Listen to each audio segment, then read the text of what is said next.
Everyone, nandito ulit ako. Inutusan ako ni Mami. Tara, samahan ako saan ako pupunta.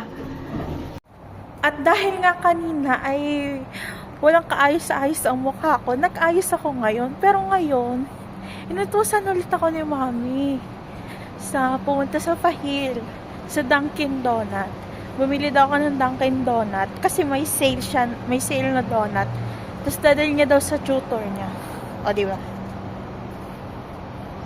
So, nag-aabang ako ng bus. Okay. Yan, dito na ako sasakay. So, nasa bus na po tayo ngayon. Thank you.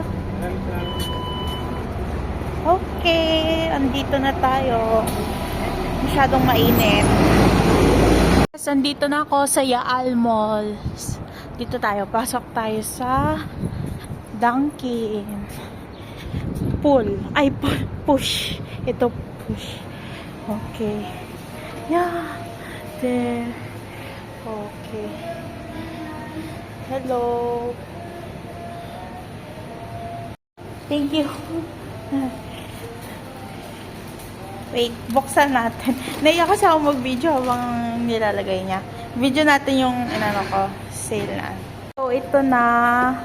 Charan! 12 pieces. Tapos, ito, 6 pieces. Hindi ko alam kung alin ang dadalhin ni Mami dito sa tutor at kung alin yan sa bahay. Ah, donut! Donut it! Charot! Yung quality talaga ng camera ko parang ewan. Pag sa labas, okay naman. Ito na. Okay, pauwi na ako. Ayan. 2 supot. Sugar! Oh no, diabetes! Parang hindi diabetic, no? Hello po. Pauwi na po ako. Mainit? Brother bus stop. Oh.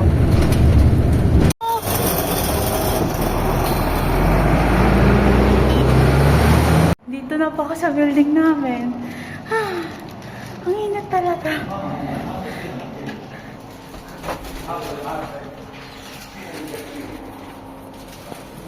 Wow, sino ka dyan? Ang dami mong dala. Fingers. Okay. Take away 3. Take away 3. Nagka-online class si Mami. 3. Hi! Andito na ulit ako as usual. Pawisin. Asa pawisin girly. Pawisin ako. And, yun lang. Salamat sa panonood. Bye!